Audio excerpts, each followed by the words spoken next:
Дүйнөнүн ар бир үчүнчү адамы көздүн ар кандай ооруларына чалдыккан. Көзү бат чарчайт, бат кургап калат, майда нерселерди көрө албайт жана башка. Бул эми азыркы биздин дүйнөдө түшүнүктүү, анткени ар кандай гаджеттер, телефондорубуз бар, компьютерлер жана дагы килемдей болгон телевизорлор чыгып жатат. Аз уктоо мунун бардыгы көзгө таасирин тийгизет. Ошентсе деле бул ситуацияны калыбына келтирүүгө мүмкүн. Бул видеодо кантип көздү үй шартында мурунку табигый калыбына келтирүүнүн бир нече жолун айтып беребиз. Ошондуктан видео кызыктуу болот, аягына чейин көрүңүздөр. Ассаламу алейкум, сиздер менен Ден Соолук каналы. Сиздер менен көрүшүп, амандашып жатканыбызга кубанычтабыз.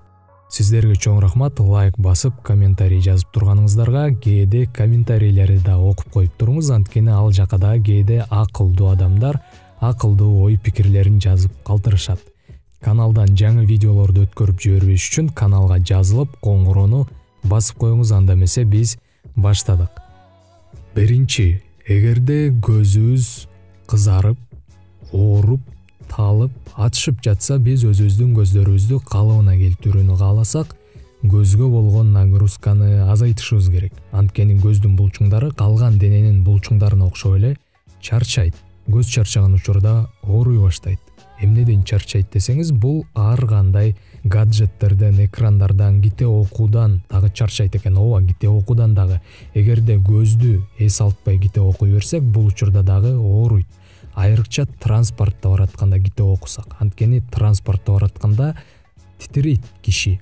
Титиреген учурда китеп бетиндеги жазуулар дагы ар кайсыл жака жылат. Ошол кезде тамгаларды табыш үчүн көздүн булчуңдары бат-баттан иштеши зарыл болот. Муну сиз түшүндүңүз деп ойлойм. Эгерде биз экрандын алдында иштесек, көзүбүз ооруп чарчаса, убакыт сайын экрандан көздү алып, көздү эс алдырып туруш керек. Жок дегенде 1 саатта 10 минутта эс алыш керек. Эң жакшы учур бул 30 минутта экран алдында иштесеңер, 10 мүнөт эс алып туруу зарыл. Ооба, мындайды бардыгы эле жасай бербейт. Эгерде көзүңүз аябай ооруп, ал жака кум сөөлөп салгандай болуп жатса, айла жок, муну кылышыңарга туура келет. Эс алдырып турушуңар керек көздү. Дагы бир ыкма, көзгө болгон стрессти 2-3 же болбосо 7 күнгө алып салуу. Телефонду сүйлөшүүгө гана колдонуп, экрандарды карабай, экрандарды алып салып, гаджеттерди колдонбой, видео көрбөй, оюн ойнобой, жада калса китеп дагы окубай. Өзүңүзгө мындай учур жаратып, жаратылышка, бир жумага табиятка чыгып кетсеңер, бул эң сонун болот. Сиздин көзүңүз абдан ыраазы болот сизге. Экинчи ыкма. Бул ыкманы адат десек болот, пайдалуу адат. Тез-тезден көздү ирмөө, анткени биздин көзүбүздүн былжырлуу чел кабыгы, былжырлуу деген суюк болуп турган чел кабык. Муну түшүндүңөр деп ойлойм. Ошол чел кабык көздү кечке ирмебей койгон учурда кургап кала берет. Кайсы убакта көздү аз ирмейбиз десеңиз, экранды караган учурда бир нерсеге абдан маани берип карап жатканда, мисалы телефондо ойноп жаткан учурда, бир нерсени окуп жаткан учурда сизде мындай болгон болуш керек: бир нерсени кечке караганда көзүңүз жашып атыша баштаганын жана ал учурда көзүңүздү кечке жумуп турганда көздөр эс ала түшкөнүн. Мына бул көрүнүш көздүн кургап калуусу. Ошон үчүн эгерде сиздин көзүңүз дайыма кургап кала берсе, чарчап кала берсе, көздү кургатканга чейин алып барбай, тез-тезден ирмөөнү адатка айлантыңыз. Бирок чеги менен. Андан ары кеттик. Үчүнчү, бул тамактануу. Көзгө пайдалуу витаминдер керек. Ошондой азык-түлүктөр бар. Пайдалуу азык-түлүктөрдө А витамини жана майлуу омега кислоталар болуш керек. Бул кайсыл азыктарда бар десеңиз, сабизде, черникада, черника деген кара моюл, бул видеодо көрсөтүлүп тургандай жемиш, ашкабак, кызылча жана жалбырактуу өсүмдүктөр. Жалбырактуу дегенибиз укроп, петрушка, капуста жана ушул сыяктуулар. Ошондой эле балык этинде, быштак, боор этинде, уй этинде, жумурткада болот. Албетте көзүңүз абдан катуу ооруп жатса, бир гана азык-түлүктөр менен калыбына келтире албайсыз. Мындай учурда доктурга кайрылсаңыз туура чечим болот. Ал эми көздүн оорусу жаңыдан башталса же көзүңүз баттан чарчап кала турса, деги эле көзүбүздүн ушундай ооруларга чалдыктырбаш үчүн жогоруда айтылган азык-түлүктөргө көбүрөөк маани бериңиз. Кийинки күндөн сактоочу ачки кийүү. Жай мезгилинде күн көп убакыт тийген мезгилде ачки кийүүнү адатка айлантсаңыз туура болот. Кооздук үчүн эмес, көзүңүздү сакташ үчүн.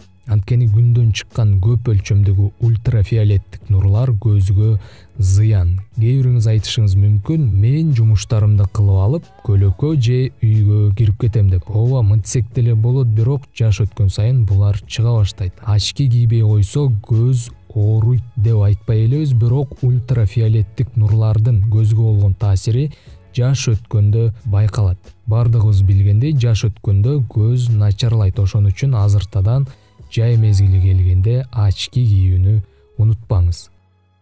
5-чи бул көзгө гимнастика жасоо. Көзгө гимнастика жасоонун ыкмалары интернетте абдан көп, бирок биз эң эффективдүүсүн сизге көргөзөбүз. Биринчи бул тез-тезден көздү ирмөө. Жатабыз же ыңгайлуу жерге отурабыз жана тез-тезден ирмей баштайбыз. Мындай кылып, тез-тезден көпөлөк канаттарын каккандай кылып. Бул көнүгүүнү 30 секундадан 60 секундага чейин кылсаңыз болот. Кийинки көнүгүүгө өтөбүз. Бул жакта көзүбүз менен өйдө ылдый карайбыз. Андан кийин оңго, солго, андан кийин 8 деген санды көзүбүз менен тартабыз. Муну 1,5-2 минутта кылсаңыз болот. Андан кийинки көнүгүү көздү айланма кыймылдар менен көздү жумуп массаж жасоо. Көзүбүздү жумабыз жана акырындан жеңил айланма кыймылдар менен массаж жасай баштайбыз.